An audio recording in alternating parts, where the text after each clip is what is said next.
Fundur settur í borgarstjórn þriðjudaginn 28. apríl klukkan 12:03 og göngum við þá til dagskrár, en á dagskrá fundargerð forsætisnefndar frá 24. apríl, annar liður, stafræn stefna, síðari umræða, fundargerð mannréttindaráðs frá 16. apríl, fundargerð menningar- og íþróttaráðs frá 21. apríl, fundargerð umhverfis- og skipulagsráðs frá 22. apríl og fundargerð velferðarráðs frá 22. apríl. Forseti óskar þess að tekið sér skýrt fram undir hvaða fundargerð verið sé að ræða sem og hvaða dagskrárlið og tekur til máls borgarfulltrúinn Oktavía Guðrúnar Jóns.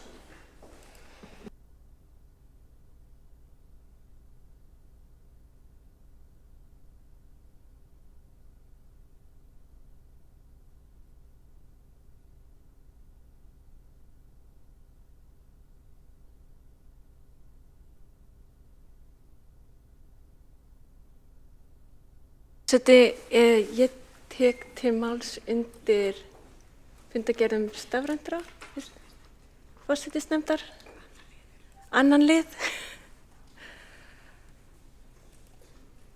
Já, forseti, það hefur verið sönn ánægja að fara fyrir stýrihóp net- og upplýsingaöryggis Reykjavíkur borgar. Sá stýrihópur vann vinnu sem sameinaðist með stýrihóp sem vann stafræna stefnuna og fengum við þar með tækifæri til þess að setja net- og upplýsingaöryggi inn í stærri stefnumótun borgarinnar. Við því að fara fyrir þennan stýrihóp þá fékk ég líka tækifæri til að sameina þekkingu mína utan þessa veggja og para það við mikilvægt hlutverki borgarfulltrúa. Ég vil byrja á að þakka sérstaklega borgarfulltrúum Söndru Hlíf og Karis, Friðjóni R. Friðjónssyni og Ástu Dís Skjaldal fyrir ekki bara gott samstarf, heldur líka fyrir mjög ánægjulegar, skemmtilegar, mikilvægar umræður net- og upplýsingaöryggi. Svo langar mig líka sérstaklega að taka fram að starfsfólk borgarinnar og verktakar hennar sýndu sérstaklega gott viðmót og gáfu bara mjög mikilvægar upplýsingar sem urðu að grundvelli 5. liðar sérstaklega þessari markmið, 5. markmið að þessari stefnu.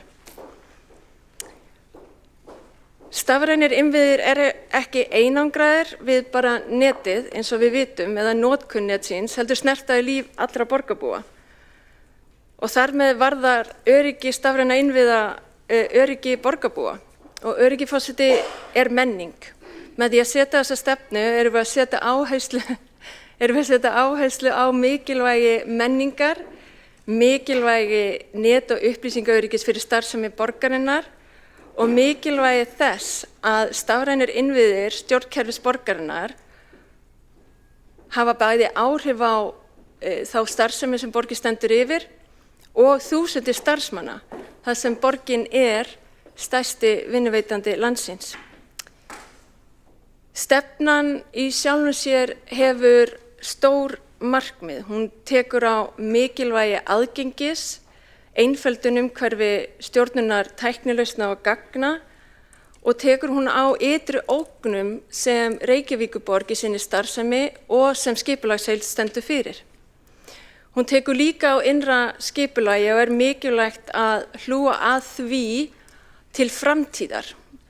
Með þessari stefnu erum við svo sannarlega að gera það og horfum bæði til nágrannalanda, við horfum til bæði borgar á sama stærð og okkar og borgar sem nú þegar hafa stigið þessi skref.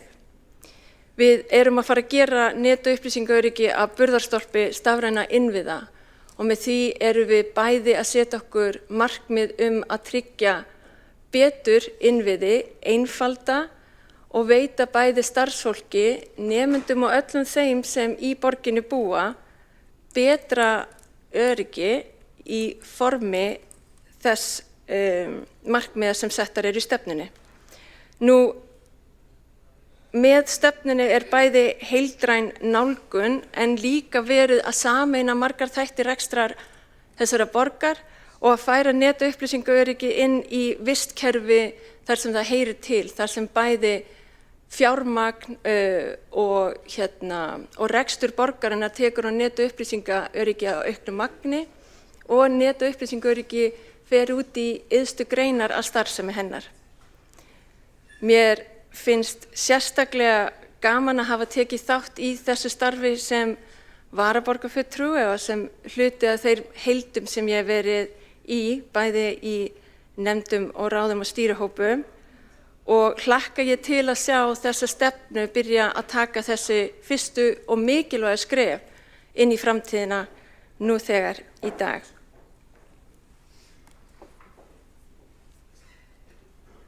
Þá hefur Oktavía Huld Guðrún Jóns borgarfulltrúi lokið máli sínu. Næstur á mælendaskrá Kjartan Magnússon borgarfulltrúi.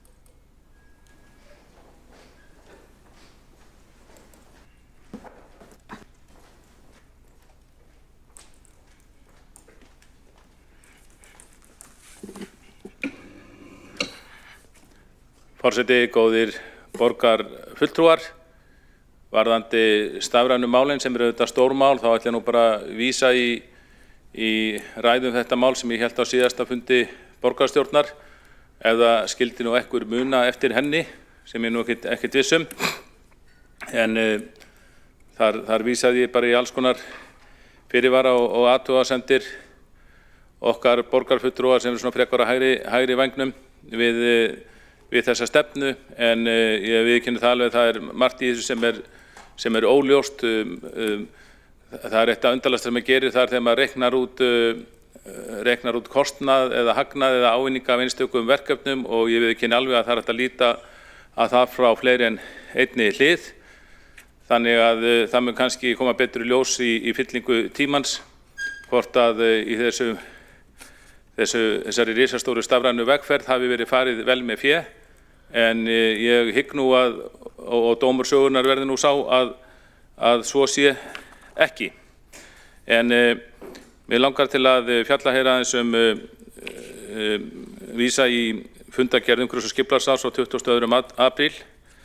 Heilir 4 liðir þar sem voru ýmsar skipulagsbreytingar vegna Sæbrautar stokks, og það ýmislegt að gera í þeim málum eins og við sjáum að þessari fundargerð. Og tillöguvarnarunni vísa til borgarráðs, þannig hún í meðferð í kerfinu, en á fundinum þá lagði ég áherslu á, og vil leggja líka áherslu hér, að það sé mikilvægt að það verði staðið að undirbúningnum, þannig að Sæbrautarstokkur beri mikla umferð sem fyrirsjáanlegt að fari brautina til framtíðar, ekki síst í tengslu við Sundabraut. Og það lágmarkskrafa að við gætum að raunsæi við hönnun svo mikils mannvirkis, og því að ef göngin þjóna ekki sómasamlega til hlutverki sínu að greiða fyrir umferð og taka umferð úr íbúðahverfinu niður í jörðina, þá miklum fjármunum kastað á glæ. Áætlaður kostnaður við Sæbrautagöng núna 27 milljarðar króna, en ég held að þar sé mikla bjartsýni að ræða. Nú á fundinum þá fór ég yfir umferðartölur Sæbraut og fór yfir þær, og ég taldi einsýnt með við þá aukningu sem spáð að þá verði að minnsta kosti að skoða að hafa göngin 6 akreinar, 3+3, en ekki bara 2+2 sem ég óttast að sé svolítil naumhyggja. Reyndar stór hluti gangana 3+3 með aðreinum og fráreinum sem eru auðvitað nauðsynlegar, en hluti ekki, og það spurning þegar að jafnvel alltaf 2/3 hluta gangana eru 3+3, hvort það sé þá sniðugt eða æskilegt að hafa hluta gangana 1/3 þá 2+2, þetta sem getur þá valdið óþarfa þrengslum og jafnvel slysahættu. Nú allt þetta, allar þessar tölur tíundaði í bókun, en bókunin var gerð að trúnaðarmáli þótt að ég sæi ekkert í þessari bókun sem lengt þyrfti að fara, og ég vissum að þegar þessi bókun verið gerð opinber í fyllingu tímans þá mun enginn skilja af hverju hún var bönnuð eða af hverju hún var sveipuð þessum trúnaði. Nú, mig langar einnig til að fjalla 20. og 1. lið fundargerðarinnar. Þar sem fjallað þar lagði ég fram tillögu varðandi Nóatún og það byggingaframkvæmdir á Heklureit langt komnar eins og kunnugt og í tengslu við framkvæmdirnar þá hefur akrein verið tekin af Nóatúni á kaflanum milli Brautarholts og Laugavegar, mjög mikilvæg beygjuakrein sem hefur þjónað því hlutverki áratuga skeið, en þarna eins og oftar í tengslu við einhverjar breytingar þá tækifæri notað og þrengt að umferðinni. En það sem sagt, ég lagði sem sagt til að í tengslu við lok byggingaframkvæmda á Heklureit þá yrði þessi beygjuakrein opnuð á nýju. Nú hefur hún verið lokuð skeið og við sjáum að það eru mjög langar bílaraðir og miklar tafir á Nóatúni, mörgum til ama og tafa, en ég tel sem sagt þjóðþrifaverk að hverfa frá þrengingu götunnar á þessum kafla. Þá hefur Kjartan Magnússon, borgarfulltrúi, lokið máli sínu aftur á mælendaskrá. Oktavía Rund, Guðrún Jóns.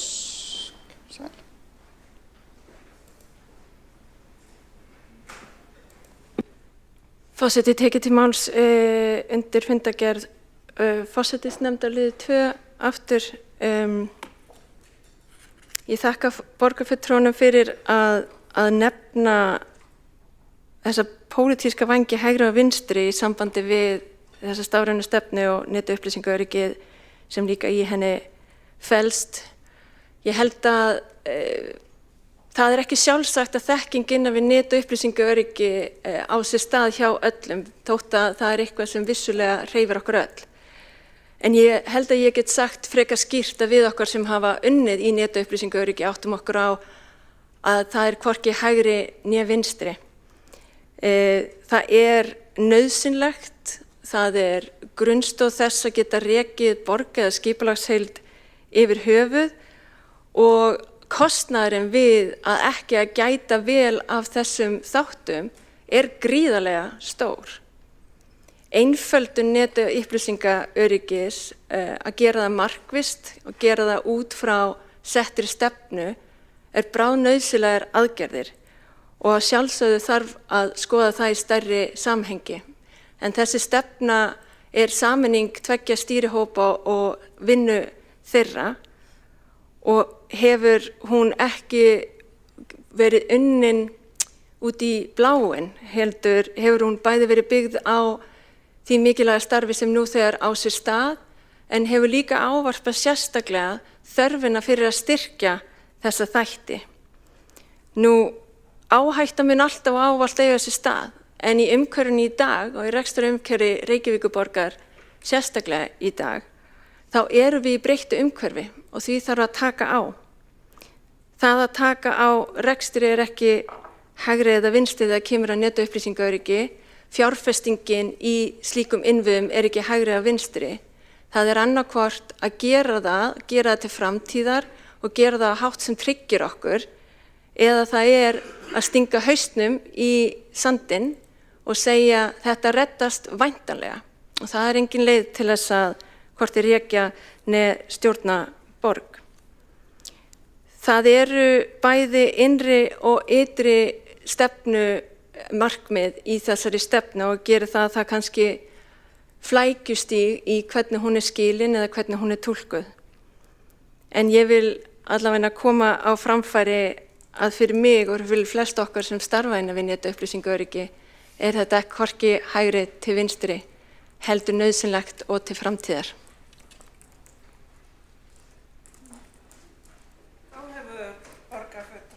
Oktavía Rund, Guðrún Jóns, lokið máli sínu. Forseti minni á að ávarpa eða nefna aðra borgarfulltrúa alltaf með fullu nafni, titli að nefna. Þá næst á mælendaskrá Sara Björk Sigurðardóttir, borgarfulltrúi.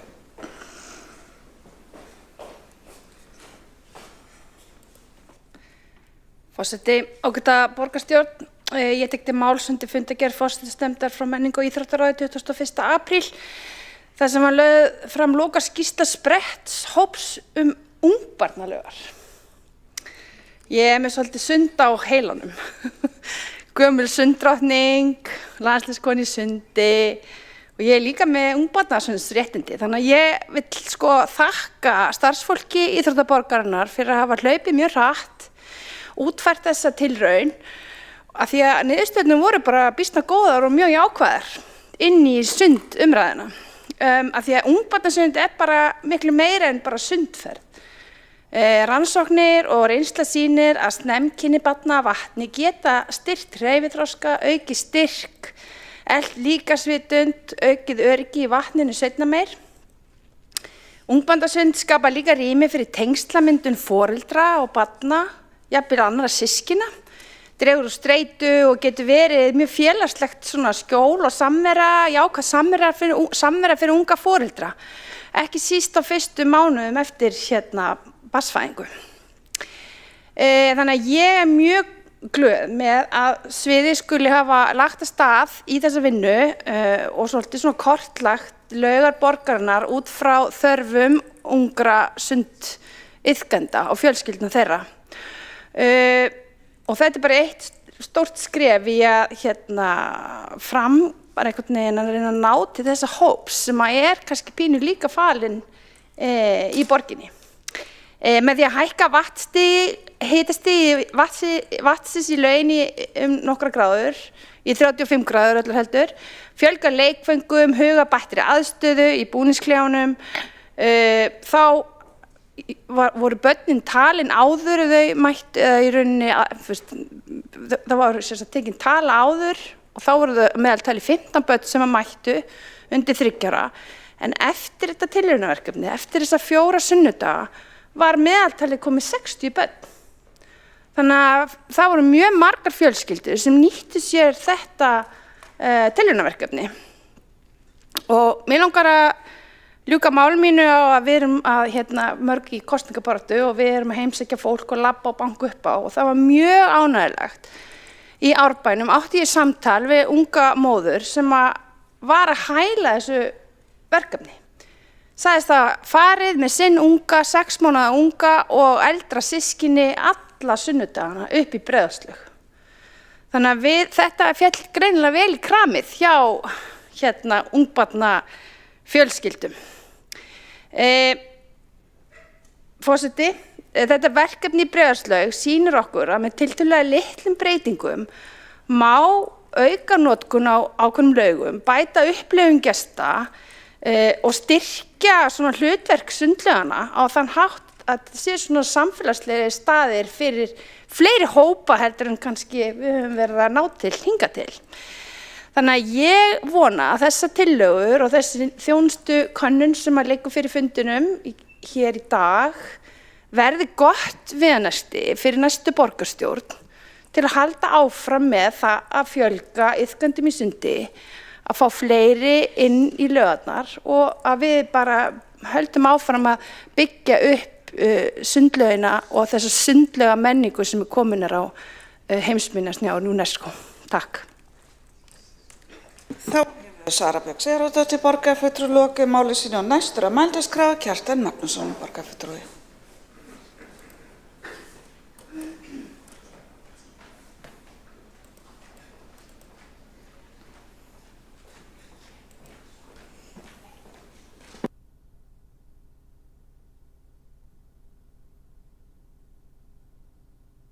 Fulltrúar, mér fannst borgarfulltrúinn Oktavía Hrund Guðrúnar Jónsdóttir kannski ekki skilja alveg hvað ég var að fara í minni ræðu eða kannski var það bara útúrsnúningur en ég held ég hef ekki sagt að það var eitthvað vinstri að hafa góða netöryggisstefnu og gott netöryggi hjá borginni og hægri hafa það ekki, alls ekki. Ég held að netöryggi sé bara eitt af þessum hlutum sem eru sjálfsagðir sem menn reyna að viðhafa í rekstri sinna fyrirtækja og stofnana og sveitarfélaga á þess kannski að mótum það sérstaka stefnu. Það sem ég var frekar að vísa til, það var kannski þessi hugsun að þurfa að vera stefnur allt, eitthvað svona stefnur sem segja lítið. það setið að skrafi í einhverjum hópum, jafnvel árum saman. Ljósvistastefnan var nú mjög gott dæmi það á meðan að það var að slökkna ljósastöðum í Reykjavík hverjum öðru, þá satt hópur færustu landsins og skrafaði ljósvistastefnu Reykjavíkurborgar. Ég vona að þetta, ég hef ekki fylgst jafnvel með störfum þessa hóps, ég vona að þetta sé ekki sama sagan, en samt þá er hérna stefna sem er alveg áferðarfalleg en mér finnst segja mjög lítið. Það vantar inn í hana skýra mælikvarða, ábyrgð og framkvæmdaáætlun, en þessir þættir eru nauðsynlegir til þess að svona stefna sé raunhæft stjórntæki en ekki bara eitthvað almennt blaður út í loftið. Engar upplýsingar fjármögnun, kostnaðarmat eða forgangsröðun verkefna og þegar maður rennir yfir stefnuna þá svona efast maður ýmislegt vegna þess að það er svo sem eitt hluti sem borgin getur algjörlega bætt og það er framsetningu upplýsingar gagnvart almenningi. Maður fær reglulega margar kvartanir yfir lélegri framsetningu borgarinnar, flókin texti, undarlegur til dæmis fréttatilkynning borgarinnar ársendingana sem kom í gær. Ég held að því verið seint haldið fram að það sé eitthvað auðlýsinn texti, það er náttúrulega bara útpældur áróður sem er þar. Og þannig að ég held að þetta sé, ef maður talar hægri ministri, þá eru kannski hægri menn leggja áherslu á góðan rekstur og gera skýra kröfu árangur. Þetta plagg finnst mér vera svona í ætt við önnur vinstri plögg. Þetta verkefni virðist hafa verið hálfgert gæluverkefni. Þarna hefur ágætis fólk setið í mánuði eða langan tíma, skrafaði þessi mál og skrifaði stefnutexta sem maður veit síðan ekki alveg hvernig maður á að vinna með. Og þegar maður les þetta þá kemur mann í hug bara hið fræga Parkinson lögmál sem ég held að eigi mjög vel við í borgarkerfinu og hvet borgarfulltrúa til að kynna sér. En fyrst ég komin upp þá vil ég nota tækifærið og fjalla aðeins um 5. lið fundargerðar umhverfis- og skipulagsráðs frá 22. apríl og þar fór fram kynning og góð kynning á vinnu við hönnun og frágang í kjölfar tráfyllinga í Öskjuhlíð og töluvert rætt á fundinum. Þetta var góð kynningin sem ég sagði. Það var ánægilegt að sjá hvað rauninni það er verið að vinna í þessu verkefni. Ég hélt samt að mörguleyti að það veri komið lengra en það er þó ljóst að þetta var mjög umdeilt mál á sínum tíma eins og borgarfulltrúar muna, en þegar maður fer svæðið og fær svona kynningu þá er ljóst að það eru mikil og mjög góð tækifæri fyrir hendi á þessu svæði í Öskjuhlíðinni sem við eigum að nýta til að gera það úrvals útivistarsvæði í þágu almennings. Grenitrén sem voru alltaf 20 metrar há sem voru þarna áður og ógnuðu flugöryggi og þurftu því að fara. Þetta var alls ekki skemmtilegasti hluti Öskjuhlíðar sem var undir sem grenitrjám og hentu á sumilegt ekki nóg vel til útivistar nema kannski fyrir kaninur. Og ég tel að það væri æskilegt að standa þannig að málum þarna að með tímanum vaxi upp íslenskur birkiskógur með rjóðrum og öðrum unnarsveitum sem myndu henta vel til útivistar, ekki síst fyrir börn og ungmenni. Og ég held að það skiptir svo sem öllu máli hvaða trjátegund er, en birkið hefur þann kost að það er alíslenskt og það verður aldrei, held ég, svo hátt að það ógni flugöryggi að neinu marki og er því æskilegt á þessum stað. Magnússon borgarfulltrúi lokið máli sínu. Forseti ætla að árétta að nafn borgarfulltrúans fullt nafn er Oktavía Hrund Guðrúnar Jóns. Þá eru ekki fleiri á mælendaskrá. Og nei. Þá er gengið til atkvæðagreiðslu en þá vantar í salinn.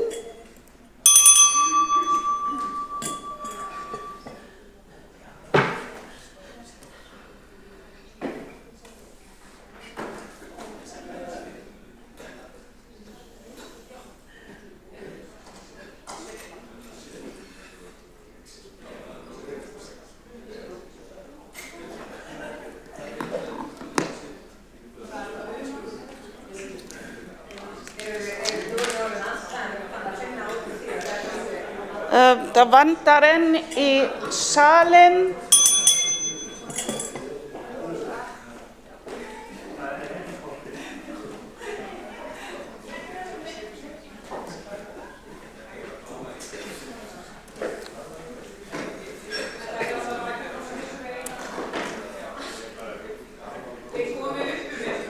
Já, getum við haft þögn í salnum?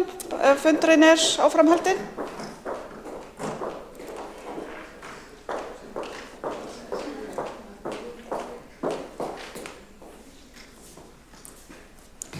Þá gengið til atkvæðagreiðslu lið nummer 2 úr fundargerð forsætisnefndar frá 24. apríl og það greitt atkvæði að vísa stafræna stefnu til síðara umræðu. Ekki? Forseti biðst afsökunar. Þetta staðfesting, atkvæðagreiðsla staðfesting á stafræna stefnu, þannig að það greitt atkvæði að samþykkja stefnuna. Þeir sem kjósa með, forseti ekki með, já, hér. Þeir sem styðja tillöguna eða stefnuna gefa merki.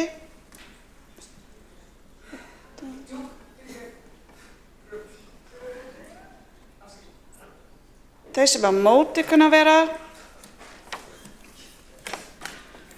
þá stefnan samþykkt með 13 atkvæði samstarfsflokkana, aðrir flokkar sitja hjá.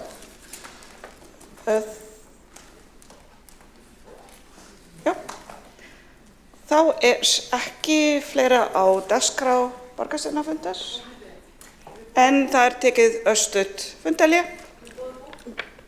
Já, það tækifæri til þess að senda inn bókanir, en tekið það örstutt fundarhlé.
Fyrir hönd Sjálfstæðisflokksins.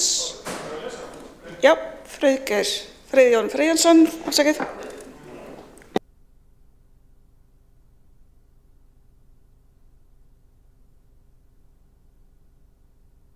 Þetta bókun við fundargerð forsætisnefndar frá 24. apríl varðandi stafræna stefnu.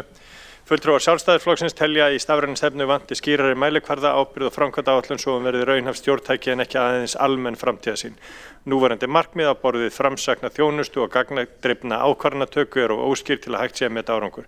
Mikilvægt er að skilgreina mælanleg markmið og lykilmælikvarða fyrir hvert verkefni. Einnig skortur upplýsingar og fjármögnun, kostnaðarmat og forgangsröðun verkefna. Án þess er hætta á að stefnan verði ekki innleidd með markvissum hætti. Þá vantar aðgerðaáætlun með skýrri ábyrgð, tímaáætlun og fjármögnun. Fulltrúarnir leggja áherslu á ábyrgð á stafrænni umbreytingu verði dreifð á öll svið borgarinnar en ekki bundin eingöngu við þjónustu og nýsköpunarsvið. Jafnframt þarf að tryggja að fjárhagslegur ábati verkefna sé skili sér inn á sviðin og unnið sé í samhengi við fjárhagsáætlun borgarinnar. Þá hefur Friðjón Friðjónsson lokið við að lesa bókun Sjálfstæðisflokksins og þá er það bókun óháðra. Er Marta Guðjónsdóttir borgarfulltrúi að lesa? Takk. Já, hér er að ræða mjög óljósa stefnu þar sem ekki er að finna framkvæmdaáætlun, aðgerðaáætlun, fjármögnun eða tímasett mælanleg markmið.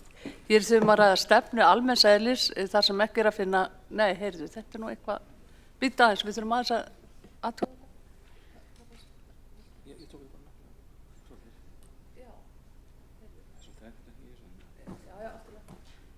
Afsakið, var smá endurtekning hérna í þessu.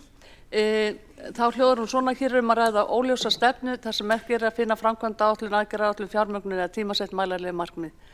Hér er að ræða stefnu almenns eðlis þar sem ekki er að finna aðgerðaáætlun, kostnaðarmat, forgangsröðun verkefna né fjármögnun þeirra. Borgarfulltrúar Miðflokksins sitja því hjá við afgreiðslu málsins.